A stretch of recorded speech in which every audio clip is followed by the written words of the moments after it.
Thank you very much for having us, folks. So, as Gwadna said, I'm Simon Gray. I'm the head of Peatland Recovery in Ulster Wildlife. And more than I don't know about you, but I kind of feel like we're like the two Ronnies of peatland restoration in Northern Ireland at the minute. Nothing to do with our height. That's completely irrelevant. So we're going to be talking about working on deep peat and the challenges that that brings, and the lessons that we have learned basically over the past number of years. With my experience here in Northern Ireland, but Martin's bringing his experience from working in other parts of the UK as well. So I'm going to start off. Um, there's lots of great photos in this presentation, by the way. So we very, very often work in a lot of deep peat areas, particularly across Ireland, because for one reason, we have a lot more lowland raised bogs, which tend to be much deeper peat than other areas GB. And this comes with a hell of a lot of risks. So as anybody, as I'm sure many in this room has done, walking across areas of very, very deep peat, it acts in a very, very particular way. Even when people are walking across it, if you jump up and down on it, it wobbles around like a skin on custard or on soup. And then you imagine what that's like if you put a 13-ton digger on top of that. It is probably the best combination of exciting and terrifying that I've ever had. When you're standing 100 yards away from a machine and every time it swings the boom round, you see a wave coming towards you of what you thought was solid ground. So it behaves very, very differently and not in the most ideal way. So here is a great selection of photographs that we have pulled together. We only picked four, but there were more. So I'm going to quickly give a couple of mine on the left here, and then I'm going to hand over to Martin to explain the ones on the right. Which the top right photo is just one of the best things I've ever seen. It actually looks like a war zone. The top left photograph was whenever we were working on Tully Bog in Omagh in Northern Ireland. It wasn't even like a peatland restoration project doing drain blocking or any of that sort of stuff. It was removing rhododendron. We had no idea that the contractor was bringing a digger on the site, not a clue. And then one day, the contractor's father, who was very old, decided that he thought, oh, sure, it'd be way easier to just rip that roadie out using the machine. And went across a very, very deep area of Tully Bog. It was around about 8-9 meters of peat, went into a slightly soft spot, and then, as we will come into, hesitated. And that's what you cannot do. And started to slew a bit. And then he also made the big mistake of fighting. And that is also what you do not do.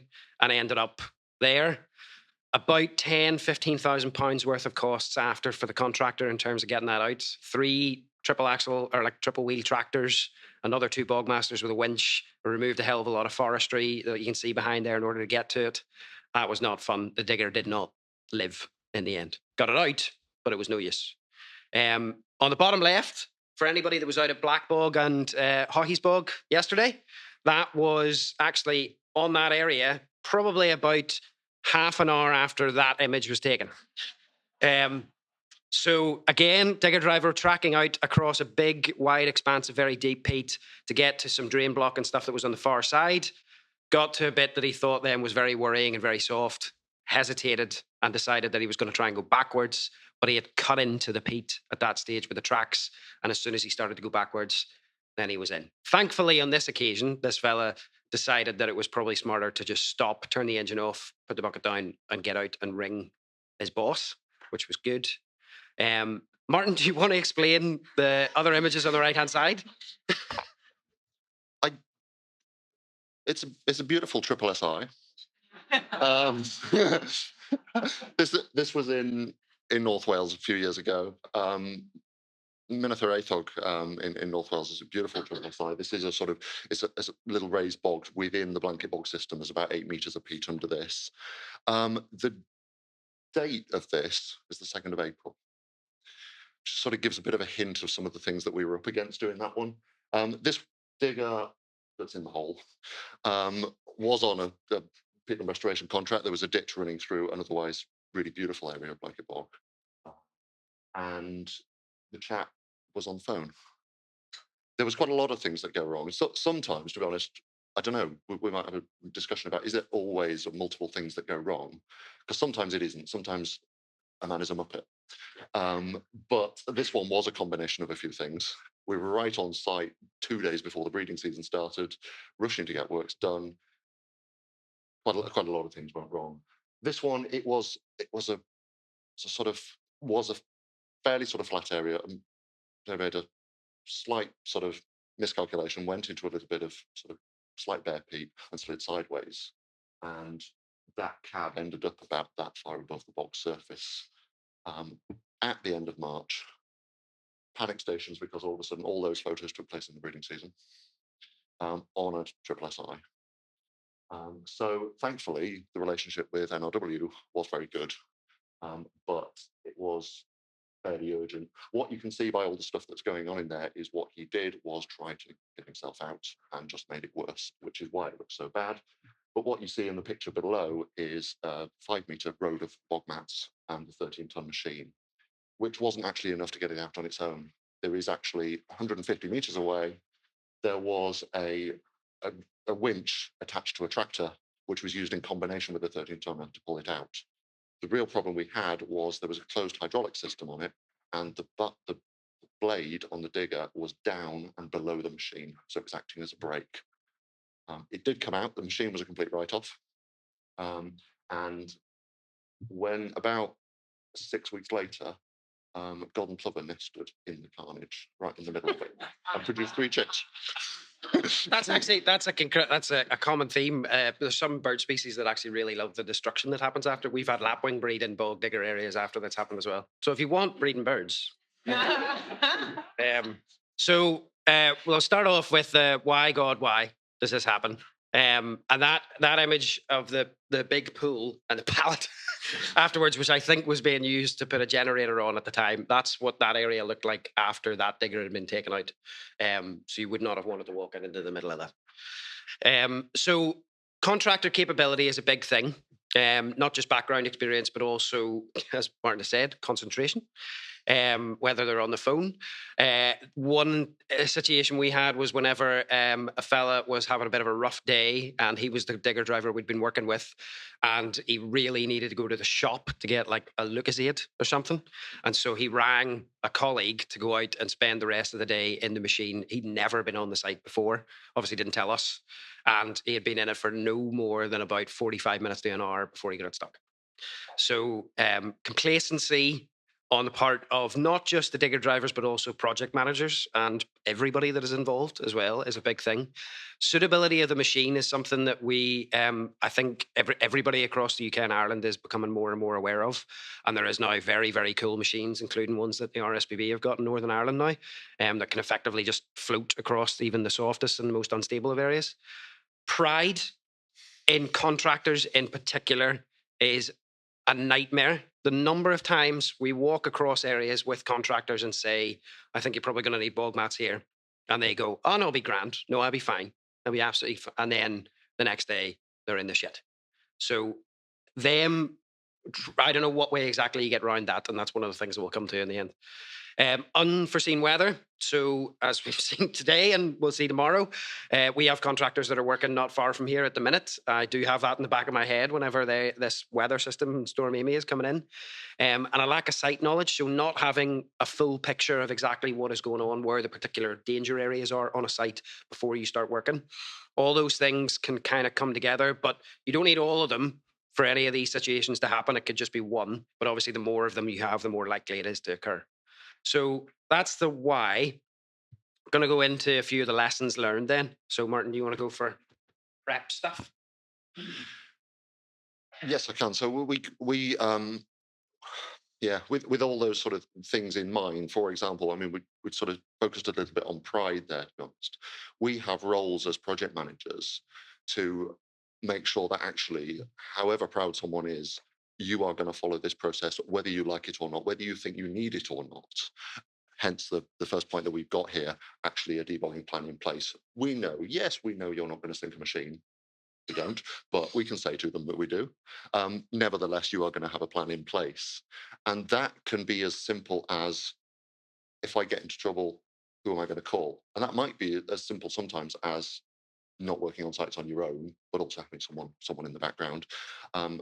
That does make a sort of some of the sort of times that things go wrong, some of the sort of best times that things go wrong, we don't hear anything about. We should do, because they should inform us immediately the moment anything gets wrong. But within 20 minutes, the other machines tracked to them, pulled them out, we'll probably never know about it. So that sort of cooperation written down in terms of how you're going to operate like this is absolutely critical. There is a certain amount of sort of controls that we can put in place with our tendering processes in terms of demonstrating, yes, been on this training course, but actually have you worked on a site like this, those sorts of things. That's a really tricky one because we are ultimately trying to build capacity and we're trying to sort of get people to learn this sort of stuff. So there is a certain amount of risk that has to come in that, and we've got to make that judgment. So yeah, and yeah, we have on our contracts, we have a limit on, we don't want machines of more than this weight. Sometimes we might put on contracts, we want a machine that exerts this sort of the weight. Again, they have to be something that we can negotiate with people about because of that wish to learn. But they are very sort of useful controls, as much to get them to think about this sort of stuff and think about this is the pressure you're exerting, even if actually the machines used don't change because they need far more investment than we've got money for. And yeah, bog mats being mandatory, I mean, that one comes back to pride again. Yes, the number of times that we have told people that they need to use bog mats. But the big complication then that it brings in from a contractor's perspective is it is then way slower. So they obviously don't want to do that. We've had situations where contractor using bog mats in order to get across the site. If he wasn't, it would have taken him about 10, 15 minutes. But because he does, it's going to take an hour and a half or 2 hours. So that has massive implications in terms of cost. We'll be leaving our remit behind there, looking into costs in a bit. But yes, sorry. Yes.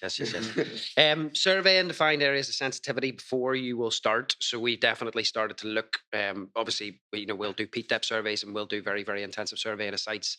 But now we're consciously trying to pick out areas based on the information that we have that we think diggers and machines should probably just safest stay away from. This is a great example on T-Lock that I would never in any way, shape or form. I mean, there's not really any reason to go into it in the first place, to be fair.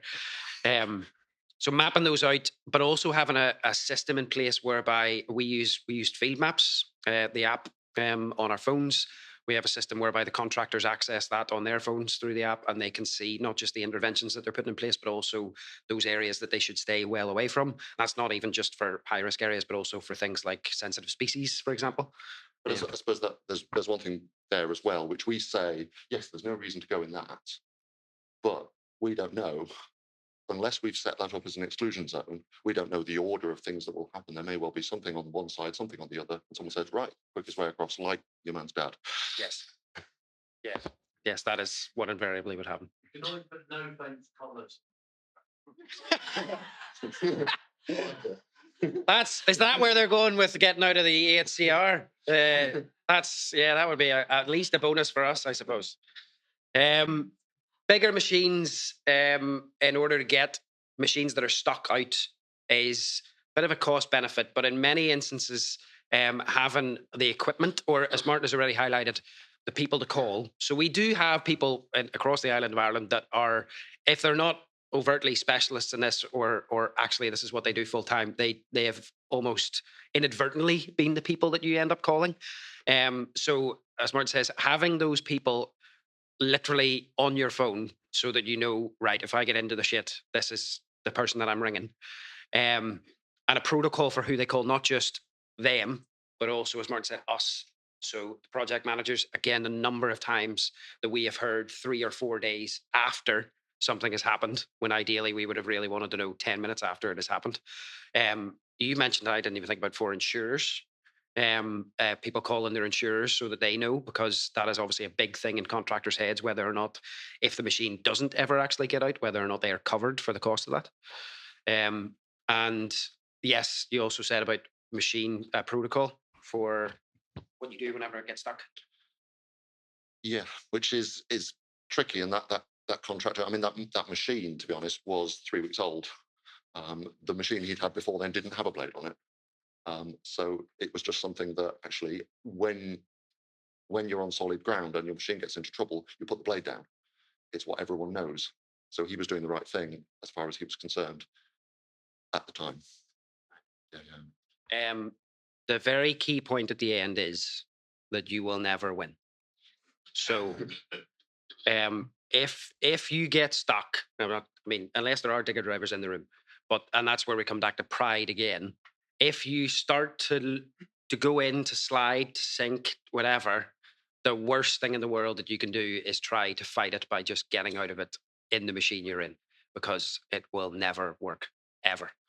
And ultimately, despite doing as many control measures as you possibly can, you can never fully eliminate the risk. So there is always going to be some chance that this could happen whenever we're doing peatland restoration work. So we can just do our best in order to put as many control measures in place as we possibly can. And I sort of back that one up because, to be honest, obviously there are some scenarios where we are obviously dealing with really high risk scenarios in terms of really flat peat stuff. Things can go wrong and machines can get stuck in scenarios where you wouldn't remotely expect it. It's in 60 centimeters of peat, and you think all of a sudden a track slips off and all of a sudden a machine goes off or things like that. We've got a lot of things that we can do to manage that risk. And ultimately, what we're trying to do is worth that risk as long as it is controlled. But there is always that risk. That's us. Thank you very much. Cheers. You mentioned about contractor pride. Did we? Sorry. Yeah. I work with contractors, so I understand that. How are you supporting contractors? Because I guess there is an element of the risk is them and us in contract situations. So I'd be interested. You've mentioned lots of protocols, which, again, from a contractor's perspective, they're kind of a bit of a challenge, especially it's Friday afternoon. I'm a digger driver, and I'm just thinking about getting home. How do you support? What's the relationship that you've invested in, aside from a tendering process, to then support contractors on site? I mean, we would try our best to build up a really good daily kind of conversation with contractors whenever they're doing work. It's definitely not, you've won a tender, go and do the work, come back and tell us whenever you're done. You know, we have a WhatsApp group set up with them where they're constantly putting in photographs, asking us questions. We are coming back to them all the time, visiting them on a regular basis and just chatting with them. And we tend to end up building up very, very good relationships with them. I think one of the best things that we can do in terms of, mitigating against this or supporting them, is tell them horror stories, as many as you possibly can, because that is possibly one of the only things that will fight against that pride. To try and make it seem like they are not immune to this, because so many of them immediately think that they are. I suppose that's fundamental to sort of the contractor's reassurance as well, that we do have a very open dialogue with, we do know that this can go wrong. We accept that risk as well, that actually we might damage a designated site or those sorts of things. And actually, if you sink a machine, we just want to know about it. We will understand. So it is very critical to have that open conversation of, we can never eliminate the risk. We say that to the contractors. Also, we have kind of got to a point whereby we would say to contractors, and particularly machine operators that are operating on the ground, if you're not happy to go somewhere, don't. So I'm not going to stand there and tell you need to drive across that area to go and put in that peat dam or put in that bunding if you're not comfortable to do it. So I will trust your knowledge and feeling of the ground, because you know it way better than I do. I can't drive a digger. So I think having a really significant level of respect for what they do, but trying to maybe shoehorn in a little bit of reality sometimes, so that they don't, you try to give them as much praise as they can as well, but then you also don't want to inflate that pride. So it's quite a difficult balance to strike at times, you know. Cool.